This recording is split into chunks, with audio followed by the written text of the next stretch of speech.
Okay mga kaibigan, viral ngayon ang tungkol sa pagpatay sa isang aso na American Bully na may pangalan na Axel. Okay, yun sa video mga kaibigan, makikita natin na talagang hinampas siya ng hinampas at yung aso ay nag-iiyak.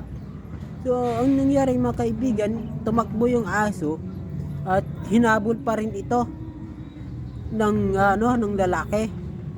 Tapos yung mga tao doon, nagtataka lang ako, bakit parang wala silang pakialam. Parang hindi sila nagulat, di ba? Nakita mo parang hindi sila nagulat.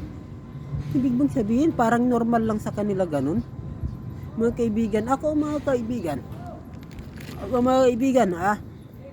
okay, hindi na bago sa akin ang makakita ng ganung sitwasyon.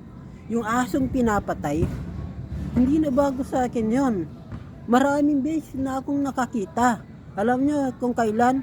Noong panahon, wala pang batas na nagbabawal pumatay ng aso.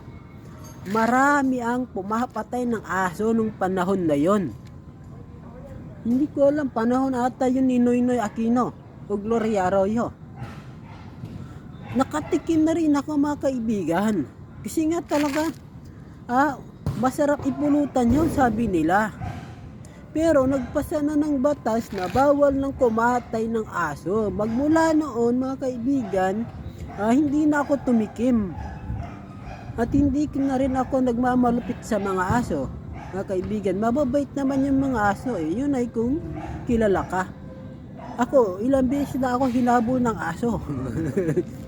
Hindi ka nila kilala eh. Lalo na kapag gabi, hinahabol ka. Alam mo mga kaibigan, ilang beses na ako nakakita ng ganun. Nakakaiyak lang kasi nga nagtatahol sila eh, umiiyak sila eh. Pinapalo talaga sa ulo. So minsan mga kaibigan, ang pagpatay nila sa aso noon, sinasabit nila sa leeg. Binibitin nila. Ganon. Mga kaibigan, tapos pinupulutan nila. Kadalasan kumakatay yung mga lasenggo.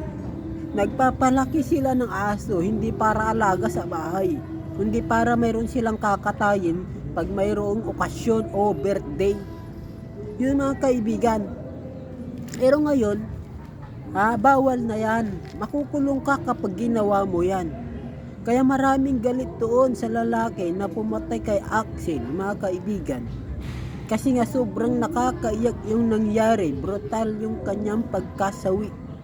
Yung ginawa mga kaibigan. Kaya naiintindihan ko yung mga tao, masakit para sa kanila, lalo na sa mga dog lover, kahit hindi nila kaano-ano yung aso. Masasaktan talaga sila.